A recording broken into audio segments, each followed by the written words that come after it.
Assalamualaikum warahmatullahi wabarakatuh. Saya Jidan Enlaimo dengan nomor induk mahasiswa 291422014 dari kelas C semester 1 program studi Ilmu Komunikasi. Di sini dengan mata kuliah pengantar ilmu politik, dosen pengampu Bapak Saleh Alhamid, SIP MA. Pada video kali ini, saya akan memenuhi tugas akhir dari beliau, yaitu menjelaskan materi tentang studi ilmu politik. Studi ilmu politik. Ilmu politik terbagi menjadi dua kata, yaitu ilmu, pengetahuan, science in knowledge. Ilmu harus mempunyai objek atau sasaran pengetahuan tertentu, serta memperoleh objek pengetahuan itu dengan menggunakan metode tertentu. Yang kedua ada politik, yaitu suatu usaha untuk mencapai atau mewujudkan cita-cita atau ideologi.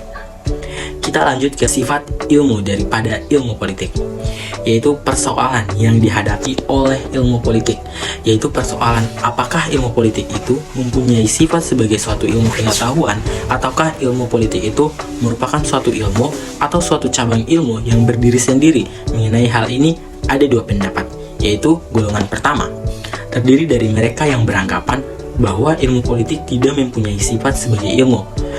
Sebaliknya, yang kedua, golongan yang berpendirian bahwa ilmu politik benar-benar mempunyai sifat sebagai ilmu. Selanjutnya kita akan membahas sekilas sejarah perkembangan ilmu politik. Berdasarkan sejarah, diperoleh keterangan data 2 tentang politik telah dihimpun sejak zaman Yunani kuno oleh dua orang filosof besar, yaitu Plato dan Aristoteles sebelum Masehi. Perkembangan ilmu politik dimulai sejak permulaan zaman modern dari 1588 sampai 1676, dan John Locke itu dari 1632 sampai 1704, dan Jean Jacques itu 1712 sampai 1778. Yang keempat, selanjutnya kita akan membahas batasan ilmu politik atau definisi. Mencerminkan perkembangan mengenai pemikiran politik, para political science mempunyai tekanan atau stres sendiri-sendiri dan merumuskan tentang ilmu politik seperti: yang pertama, definisi ilmu politik yang mempunyai stres dalam kekuasaan. Yang kedua, definisi ilmu politik yang mempunyai stres pada negara. Yang ketiga, ada definisi ilmu politik yang mempunyai stres pada pemerintahan oleh. Yang keempat, ada definisi ilmu politik yang mempunyai stres pada fakta-fakta politik.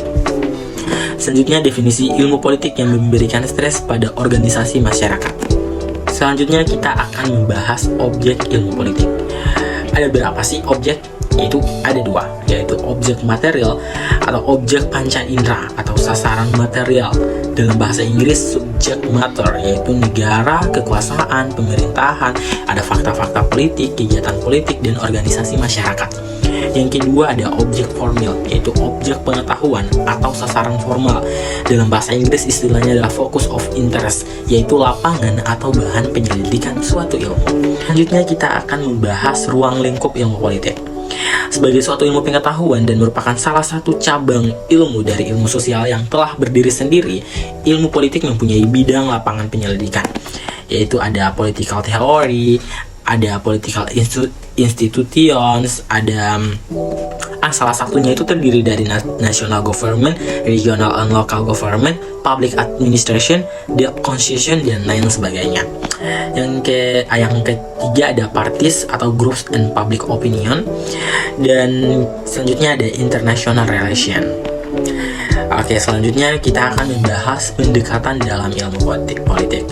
Jadi pendekatan dalam ilmu politik ini ada pendekatan sejarah, pendekatan psikologi, ada pendekatan tradisional, ada pendekatan perilaku. Selanjutnya metode ilmu politik.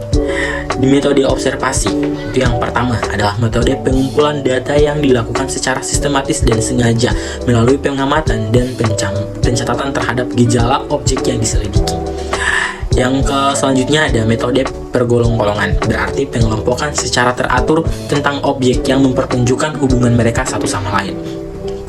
Selanjutnya ada teknik ilmu politik. Yang pertama ada teknik questionnaire atau angket sebagai interview tertulis, di mana responden dihubungi melalui suatu daftar pertanyaan. Ada teknik sampling, ada teknik interview, ada teknik opinionaire, disebut juga letter of inquiry. Dan terakhir ada teknik observasi partisipan. Yang ke-10, hubungan ilmu politik dengan ilmu sosial yang lain. Semua ilmu sosial mempunyai objek penyelidikan yang sama, yaitu manusia sebagai anggota kelompok. Nah, mempelajari tingkah laku manusia. Dalam ilmu politik, hubungan politik tidak hanya sebatas sejarah dan filsafat, tetapi juga meliputi ilmu sosial lainnya seperti sosiologi, sejarah, antropologi, budaya, psikologi sosial, geografi, dan ekonomi. Baik, itulah dulu pemaparan materi dari saya. Mohon maaf bila ada kekurangan. Terima kasih sudah menonton. Wabillahi taufiq wal hidayah. Wassalamualaikum warahmatullahi wabarakatuh.